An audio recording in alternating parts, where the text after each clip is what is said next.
गोंडा जिले से एक ऐसा मामला सामने आया है जो प्रदेश की कानून व्यवस्था पर गंभीर सवाल खड़े करता है। मुख्यमंत्री योगी आदित्यनाथ जहां एक ओर अपराध और अपराधियों पर शिकंजा कसने के लिए लगातार सख्त कानून बना रहे हैं, वहीं दूसरी ओर गोंडा में जघन्य अपराधों में संलिप्त आरोपी खुलेआम घूमते नजर आ रहे हैं। मामला गोंडा शहर के एक प्रतिष्ठित व्यापारी अमित अग्रवाल से जुड़ा है।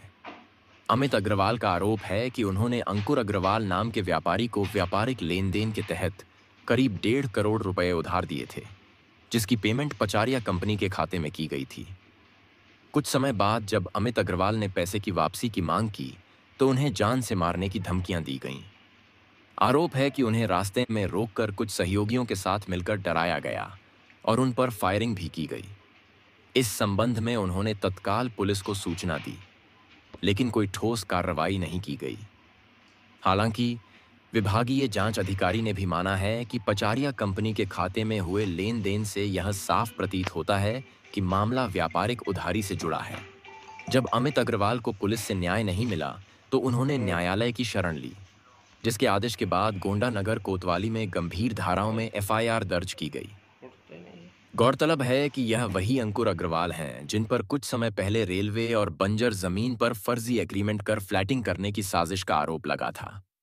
इस मामले में भी जिलाधिकारी नेहा शर्मा के निर्देश पर मुकदमा दर्ज हुआ था। इसके अलावा इनके खिलाफ कई अन्य मामले भी सामने आए हैं।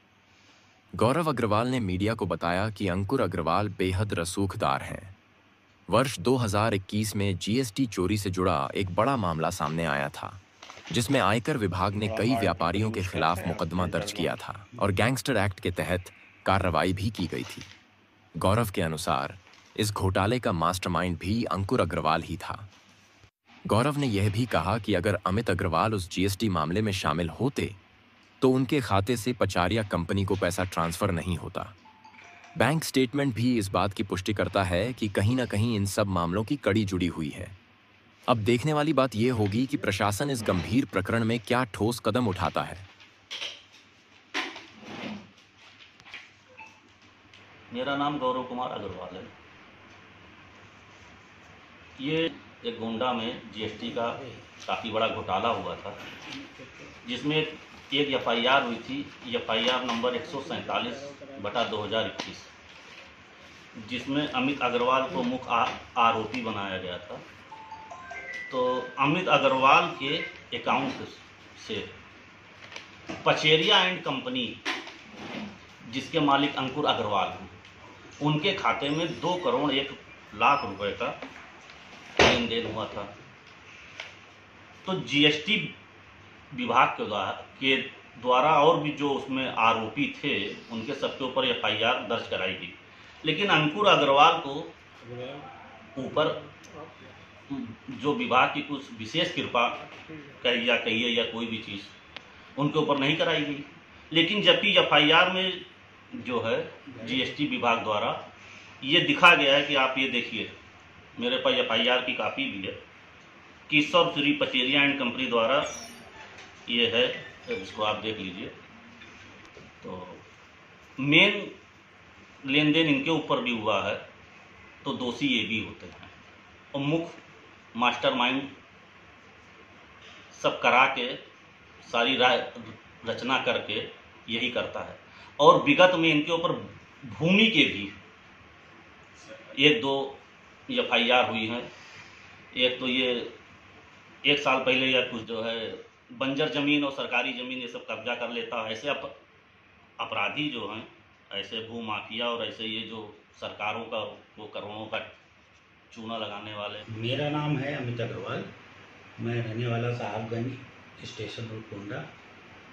अंकुर अग्रवाल पुत्र राम किशन अग्रवाल निवासी रानी बाजार बड़गांव गोंडा, इनको सन 2020 में मैंने 1.5 करोड़ रुपया अपने अकाउंट से ट्रांसफ़र किया था। उसके बाद साल भर के बाद से ही मैं इनसे पैसा अपना मांगता रहा, लेकिन ये टालमटोल करते रहे। विगत अभी 1.5 वर्ष पहले इन्होंने मेरे ऊपर धोखाधड़ी करके एक मुकदमा भी पंजीकृत करवा दिया ज़मीन का, जिसका कि मुख्य सूत्रधार यही थे। वो सरकारी ज़मीन थी और इन्होंने अपना एग्रीमेंट करवाया था। उस मुकदमे से किसी तरह बच के मैं आगे आया। तो इन्होंने इनसे पैसे की जब मैंने फिर मांग की तो 2-3 बार इन्होंने मेरे को आत्मघाती हमला भी करवाया, मेरे घर पे भी बम फेंकवाया और कई तरीके से गाली गलौज, हाथापाई सब कुछ किया। अभी रिसेंटली जो है 15/5 को इन्होंने मुझे रेलवे ब्रिज के पास वहाँ पर बुलवाया था, तालाब के पास। 4 लोग इनके साथ और थे, अज्ञात, उनको जानता नहीं हूँ, नाम से पहचानता हूँ।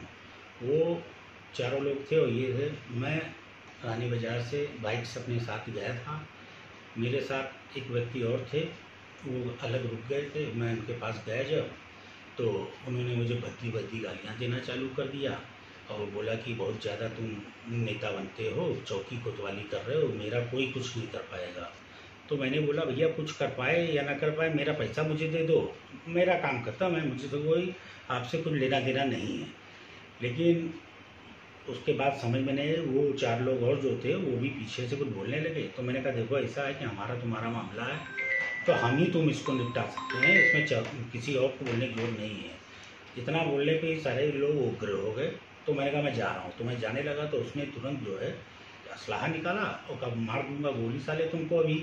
तो मैं थोड़ा सा डर गया, मैं थोड़ा सा इधर उधर हुआ तो उसने फायर भी कर दिया।